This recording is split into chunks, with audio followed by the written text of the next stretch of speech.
Très heureux de retrouver Renaud Lavoie en transit vers l'Utah, au pays des Mormons, dans la capitale américaine, à Washington, D.C. Renaud, comment ça va? Ça va bien, ça va bien. Les aléas de l'aviation ont fait en sorte que normalement, je devrais te parler présentement déjà de Salt Lake City. Mais un retard de plusieurs heures a changé les plans. Tu sais comment que ça fonctionne, anyway. Pour ceux qui voyagent aux États-Unis, là, qui nous écoutent présentement, armez-vous de patience parce que les aéroports sont déjà pleins. On est lundi. Tout ça, évidemment, pour l'Action de grâce américaine en fin de semaine. Ah, c'est délirant, complètement délirant. OK. Oui. On a l'impression, Renaud, que le Canadien s'est rabattu sur un plan B en Alexandre Texier. Explication. Ben, écoute, dans le contexte actuel, c'est un plan A parce qu'il n'y a pas d'autres options. Tu comprends ce que je veux dire?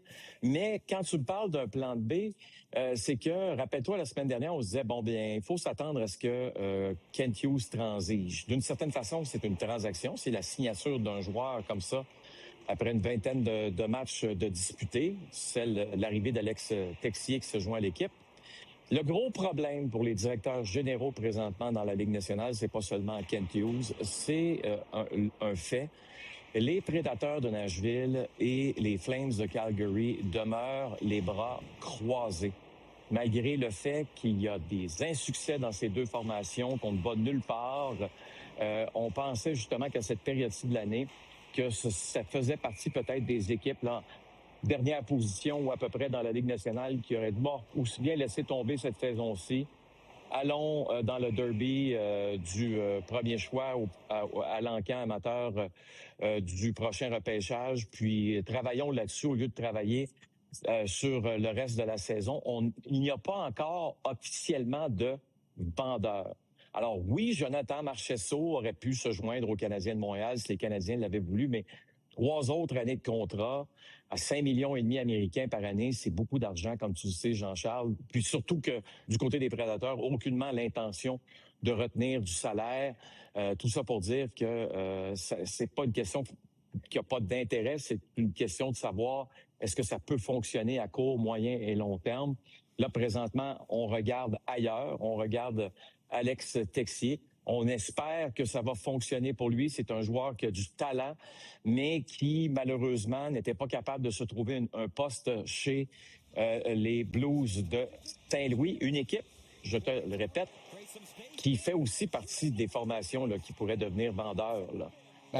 Parce que ça ne va pas du tout. Alors, pour Alex Texier, c'est un peu difficile pour lui de ne pas jouer avec les Blues alors que l'équipe ne va nulle part. La dernière chance qu'il a eue, c'est au début du mois de novembre. Depuis ce temps-là, il n'a pas joué. Et puis quand je regardais sa moyenne de temps de glace depuis le début de la saison, c'est autour des 10 minutes par match. Bref, il était temps qu'il change d'air, comme on dit, notre cousin français. Est-ce que ça te donne l'impression, Renaud, qu'on a cherché, évidemment, c'est une pâle copie carbone, c'est peut-être la 4e copie du fameux papier carbone. Quand on dit pèse fort, il y a 3 copies, là.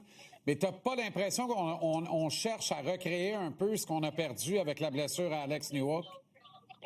Tout compris, c'est exactement ça. Et il faut remplacer Alex Newhook. On sait que Kirby Dach va revenir au jeu là, dans un mois là, environ. Là. Une fracture à un pied, là, c'est pas une cheville qui est cassée. Là. Ça prend 4 mois. C'est l'opération.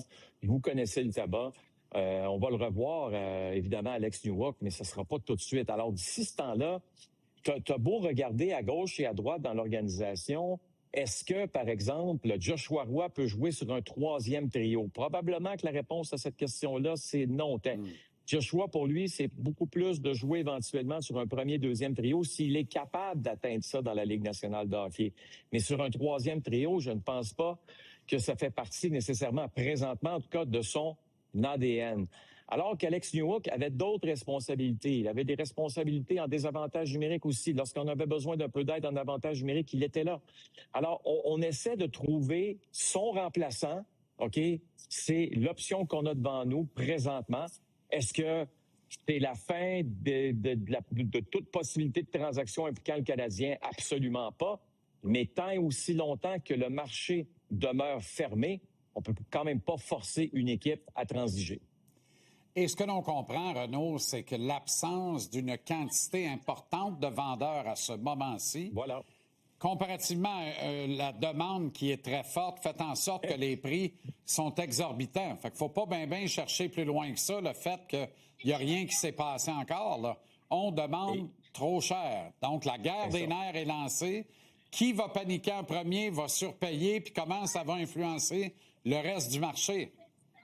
Et oublie pas, là, on avait le Thanksgiving américain d'encercler en disant il y a des équipes qui vont paniquer à ce moment-là. Est-ce que ce sont des formations qui se disent pourquoi on se donne pas un peu plus de temps? Allons voir. N'oublie pas qu'il y a un gel des transactions qui va avoir lieu une semaine avant Noël, OK? Rappelle-toi que Alex Carrier avait été échangé un 14 décembre, Oui. faut pas l'oublier. Donc, est-ce que c'est possible que des équipes qui disent, moi, j'aimerais ça attendre un autre 2-3 semaines, voir comment les choses vont avancer pour nous avant de transiger? Ça aussi, c'est une possibilité. OK, un petit retour sur le match de samedi. Une pénalité fantôme qui a passé difficilement là, pour le Canadien. Oui, pas mal. Écoute, c'est arrivé avant le combat de Florian Jacquet. Regardez bien lorsqu'il converge vers le filet. Vous allez le voir, là, passer à côté du gardien de but, là. Mais trouvez-moi où il y a un coup de bâton qui est donné, là. Il n'y a absolument aucun coup de bâton qui est donné. Immédiatement, on dit qu'il devra être chassé. Et je peux vous dire que Martin Saint-Louis n'était vraiment pas content. Il a vu la reprise, parce que vous l'avez vu comme moi, regarder l'écran, puis dire... Qu'est-ce que tu viens de voir là? Pourquoi tu décernes cette pénalité-là? Il n'y en a pas de pénalité. On appelle ça une pénalité fantôme. Et Martin Saint-Louis avait tout à fait raison d'être furieux. Tu sais, dans la vie, Jean-Charles, on dit toujours que les joueurs de hockey, les dirigeants, les entraîneurs, ils doivent être responsables, évidemment, de leurs succès et leurs insuccès. Hein, on s'entend là-dessus. Maintenant, quand un officiel prend une décision d'appeler une pénalité fantôme, de donner un avantage numérique aux Maple Leafs de Toronto, quel est l'impact? Est-ce que cet arbitre-là va être suspendu? Non. Est-ce qu'il va perdre du salaire? Non. Le seul levier qu'on a chez les dirigeants de la Ligue nationale, ceux qui sont responsables des officiels, ce sont les séries éliminatoires. C'est sûr que cette note-là, là, c'est une note noire au cahier parce que tu ne peux pas commencer à inventer des pénalités. Martin Saint-Louis avait bien raison d'être fâché sur cette séquence-là. Ça a donné un but par la suite des Maple Leafs de Toronto. Oui, les Canadiens l'ont emporté, mais à quelque part, ce sont le genre de choses qu'on voit rarement dans la Ligue nationale de hockey, mais quand on les voit, ça fait toujours mal de les voir, soyons honnêtes. Oui, tu as tout à fait raison. Et le boni associé au travail en série de fin de saison est quand même très intéressant pour les officiels. Alors, ils ont intérêt. J'espère juste, Renaud, que quand on arrive à distinguer le vrai du faux, au moment de commencer les séries éliminatoires, on tient vraiment compte du score et du nombre de motions négatives, de mauvaises notes qui ont été inscrites au dossier d'un officiel. Il faut que ce soit le cas, là. Oui, et tu sais, souvent, là, ce que j'entends des officiels, c'est la chose suivante. Tabarouette, celle-là, je l'ai ratée. Donc, il y a une pénalité sur le jeu que tu n'as pas vue ou que ton œil t'as peut-être mal guidé et tu ne décernes pas de pénalité. Ça, c'est une chose, Jean-Charles, de ne pas décerner de pénalité. Mais c'est probablement moins grave que d'en décerner une qui n'est pas une pénalité, qui est complètement fantôme. Exact. Ça va arriver dans une saison. Je pense que ça va arriver, mais il ne faut surtout pas que ça soit constant. Puis là, ce qu'on a vu samedi, c'était pas jojo. OK, inconfort pour Jared Davidson, prise à partie par 2 Leafs en même temps. Oui, monsieur.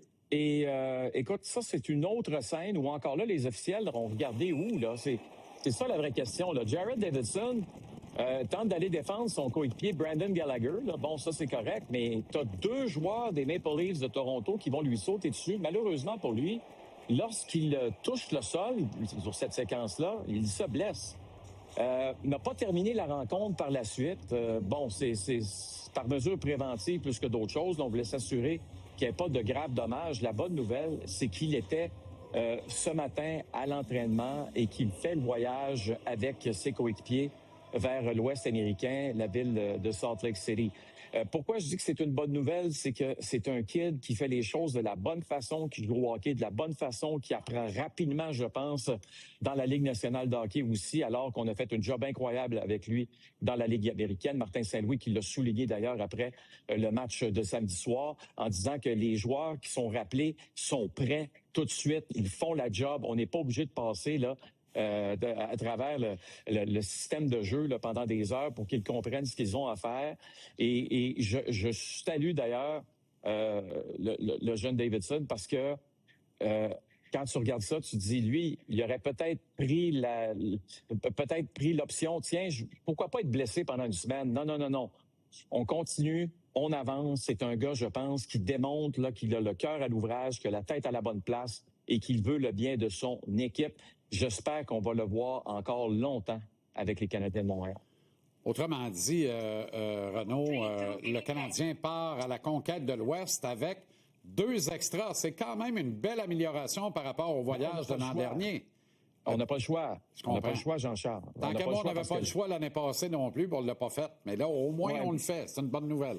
Oui, on n'a pas le choix. Puis, écoute, dans le cas des joueurs qui sont rappelés, c'est toute chose. Là. Alex Tessier, c'est le fun. J'ai hâte de voir. C'est sûr qu'il va jouer, d'après moi, dans ce voyage-là, là, à moins d'une surprise. Est-ce que ça va être dès le match de mercredi? Je ne sais pas. Dans le cas d'Ekstrom, faut pas oublier que le Rocket ne joue pas avant samedi à l'étranger. Donc, je pense qu'on voulait aussi le récompenser pour son bon début de saison. Oui, tant mieux, c'est une voie de l'action, là, parce que c'est un gars qui peut stabiliser cette brigade et ça va être intéressant. OK, Renaud, ben on se parle demain en espérant que tu sois rendu en Utah demain. Là, pas le choix. Ce soir, tu peux aller partager le repas avec Donald. Écoute, t'es pas loin, là, finalement. Je serai dans les airs, normalement, lorsque ça va être l'heure à l'heure que Donald mange surtout, c'est tard, donc malheureusement, je vais le manquer. Oui, puis toi, ça te prend un petit peu plus qu'un hambourgeois dans une chaîne bien connue. Salut. Salut Jean-Charles. Bye-bye.